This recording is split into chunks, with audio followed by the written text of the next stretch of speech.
ku faraxsanahay maanta inaan idin soo booqdo maalintii ugu dambeysay oo imtixaankii ugu dambeeyay aad qaadanaysaan Soomaa waxaan idin rajeynayaa imtixaanka qof walba halkan fadhiya inuu keeno buundada ugu fiican macnaheedu waxay tahay inaad aad u shaqayseen aad wax u barateen xalay iyo habeen hore iyo kulli inaad soo jideen Soomaa oo qof walba halkan fadhiya uu rajeynayo inuu helo buundada ugu fiican soo sasma anna waxaan idin rajeynayaa buundada ugu fiican inaad heshaan maxaa yeelay waxbarashadu waa qofka noloshiisa waa indhaha qofka waa iftiinka bini aadanka waa horumarka qofka bini aadanka ah macnaheedu waxay tahay qofku markii maskaxdiisa korto loojigiisa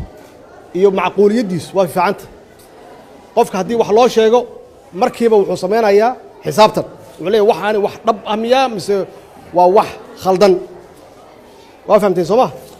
marka waxbarashadu kaliya intaas kaliya maaha qofka noloshiisa wax badan iyo ka bedeshaa haddaad doonaysaan shaqo fiican inaad heshaan waa inaad tacliin leedahay haddaad doonayso mushaahar fiican inaad qaadataan oo horumar fiican aad nolosha ka gaartaan qofku waa inuu waxbarasho leeyahay ahmiyad weyn ayay noo leedahay inaan idin siino waxbarasho tayo leh maxaa yeelay waxbarashadu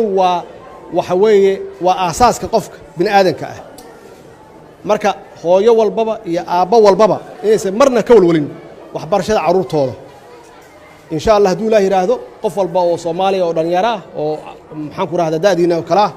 وإنه سكول وكلاه وإنه قلني بوقاته وإنه وحبرته مركب وحن رجينا إن شاء الله دو الله يراهدو سكول صارنا جامعة ذاك آدان جامعة مركب لما يساننا آتيين مستقبل كدل كان وليه وحيا المستقبل كدل كان وايدنك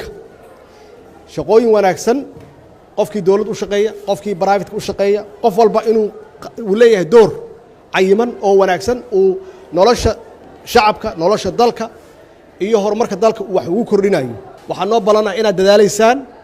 وتسوج لسان وبندوين في عناد كينيسان خير هذه الرجية